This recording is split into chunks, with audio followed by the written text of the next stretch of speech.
Hello everybody and welcome back to another video. Today we are going to be talking about a topic that is very pertinent to the current day, talking about Drag Race, and that is the Badonkadunk tank twist that just finished on RuPaul's Drag Race Season 17. Now there's been a lot of discourse surrounding this twist from the start of the season up through now. And we are going to be talking about it and discussing whether or not the twist was rigged. And I do not think the twist was rigged. That is my honest, true opinion. I do not think the twist was rigged in any shape or form, and I'm going to provide some evidence as to why I believe that. And I'm going to praise this twist as well throughout this video because I think this twist was done super duper well. Before we get into it, please like, comment, and subscribe if you end up enjoying yourself. This video is going to be a little bit on the shorter side because this wasn't the video I'd originally intended to release next, but when everything happened and the discourse started online, I was like, oh wait, I have opinions on this. This is a good video to make, so we're making this instead. Anyways, let us get deep into this. So over the past handful of Drag Race seasons, there have been some form of, major twist that's like shaken up the format.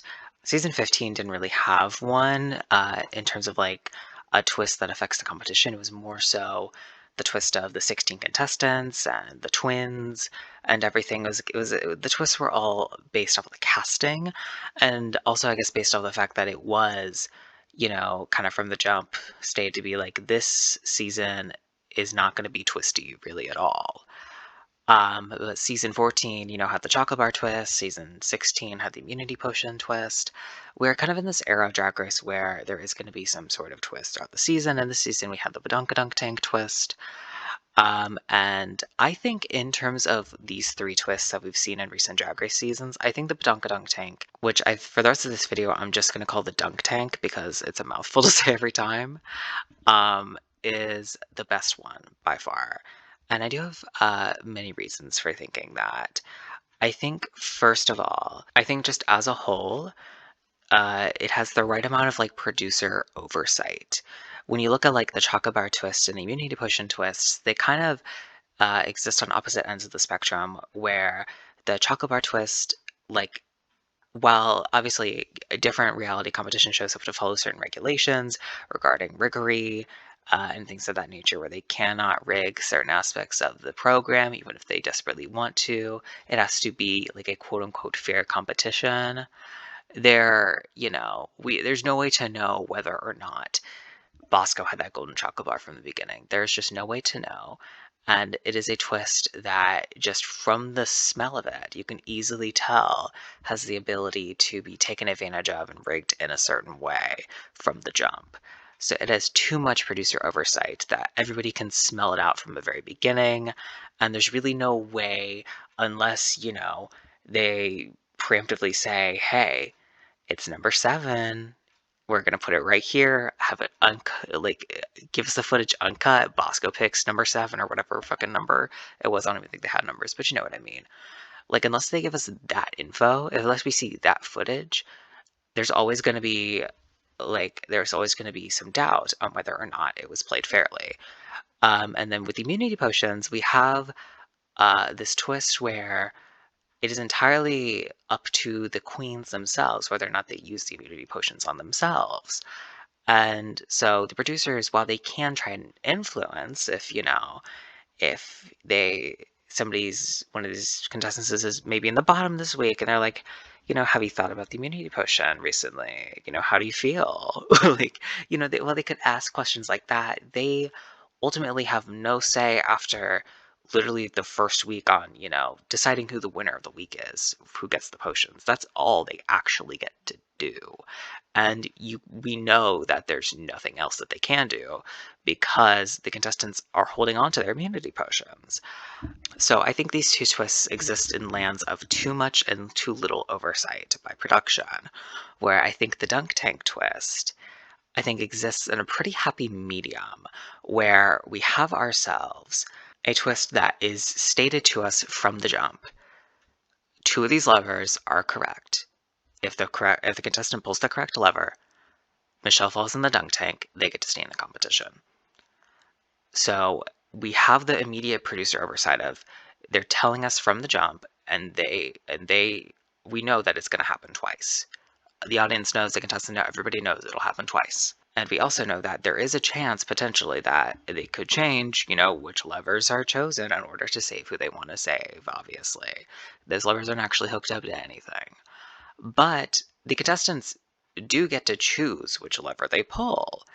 And assuming that the production is playing it fairly, then the power, even though it is technically just like a random number choice, the power is in the contestants' hands. So I do think the level of oversight that we get with this twist is so correct. I think it feels okay. It doesn't feel lackluster. It doesn't feel ham-fisted. It feels in the middle to me. But I just kind of wanted to get out of the way why I think this was a pretty well-designed twist for the season.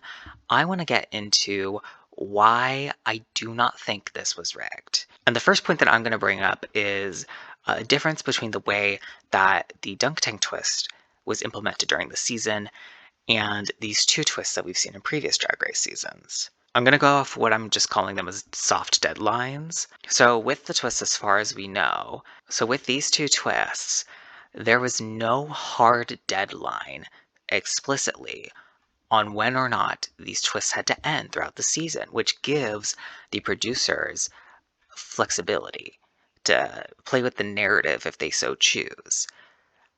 The chocolate bar was only ever going to be used if the holder fell into the bottom two when was eliminated in the lip sync. So, assuming regardless of whether or not that they actually are consistent on who actually got the chocolate bar or not, the producers have a choice in terms of whether they let the twist happen at a certain point in time. Because assuming that they're being the most immoral version of this twist, they can, release it whenever they want, just say this person had it, do whatever they want with it, no rules.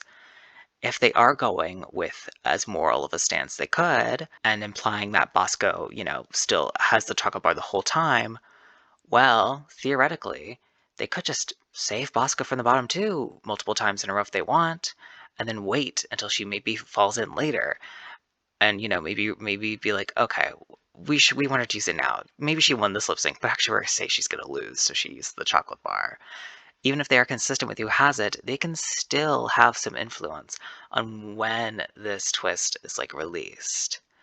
And with the immunity potion twist, I believe, I could be slightly wrong, but this is as far as I'm aware, the immunity potion had to be used by the final 7, which is a deadline, but the contestants don't know when that is. Season starts with 14 contestants, so you're assuming hey, probably in 7, 8, 9 weeks is gonna be the last time I can use it, but you don't really know 100%. The producers have power. You don't know if there's going to be a top 2 episode at some point, or just a natural double save. You don't know if there's gonna be double elimination maybe. There's really there is room that there's a wiggle room that the producers have to kind of angle when this twist is going to happen. And as the contestants, Plain Jane and Saphira don't know exactly when they're going to reach the final 7 until it happens. The dunk tank twist is different because it was always set up that the first bottom 2 of the season was going to happen in episode 2. And with there being 10 levers, there is a end time where the twist has to end by. It has to be done by episode 11. But there was no way the producers were going to let that happen. In the current format of US Drag Race, there are 16 episodes in the season, 2 of them being non-competitive, being the reunion and the finale, so there are 14 actual episodes. Based off of the format of the twist and being that there was a split premiere, the twist can technically end as early as episode 3 and end as late as episode 11, if both of the levers are pulled the first 2 times the twist ends episode 3. If we get down to the very, very end, if technically every lever was pulled, then the twist would end at episode 11, because starting episode 2, pulling 10 levers gets you to episode 11. So there are 9 episodes where the twist could technically end, but realistically, the producers were never going to let it end with no wrong lever pulls, being that, they would never let the first 2 levers be the ones correct. And they were never gonna let it get to the point where one correct lever wouldn't be pulled at the end. So we gotta chop off the first and last episodes that this twist could end in. So there's 7 episodes in which this twist can end. That is a fact. Technically, it's not because who knows, they could have made the first 2, but let's be real with ourselves. It was never going to be like that. There are 7 episodes where it could end, episodes 4 through 10. And the producers let it happen on episode 5, which, if this is rigged, is baffling to me. With this situation and with thinking about these things in general, it is important to think about, what does a reality competition show producer want? They want season-long story arcs. They want drama that has its peaks and its valleys. They want competition with its peaks and valleys. They want all these different things. But specifically focusing on the dunk tank twist, they want it to have an overarching storyline throughout the season. That's why it's included in the first place, to provide a narrative, to provide a structure. And so, if you're a reality competition show producer, if you are a producer on RuPaul's Drag Race, you have to be thinking, ideally, this twist is going to end in episodes 8, 9, 10, so that it takes over the majority of the season. It is present at the majority of the season, but still feels realistic in its end. It's not getting to the very last thing it could possibly get to. You know, you're getting towards the end, but it provides what you want to provide, but it doesn't feel like it was always set up to be that way necessarily. You know, that's what a reality competition show producer wants. That is why the chocolate bar twist ended when it did. It ended episode 12. It was a narrative throughout the whole of the season. And the immunity potion twist ended in episode 10 of season 16. Again, present throughout the majority of the season, getting to the end stretch. They let the dunk tank twist end on episode 5 out of 14 episodes of competition. That is a third of the season. That is not that does not provide a season-long narrative, obviously. We're not even, you can't provide a season-long narrative if you're not even halfway through. So the fact that they let this twist end as early as they let it, I really struggle to think that it was rigged to happen that way. Now, obviously, the levers that had the correct numbers were levers 1 and 7, because season 17, duh, it makes sense. But that's also definitely why I think it wasn't rigged. Everybody, I think, assumed that it was going to be 17 by the time the Hormona pulled the 7.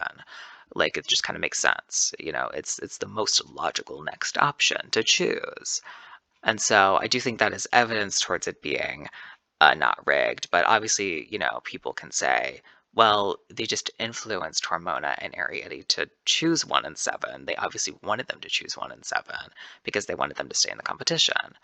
But I really don't think that that's the case, partially because of what I stated just a moment ago, and the fact that that kind of tears down the season-long narrative, the story arc that the dunk tank twist would have.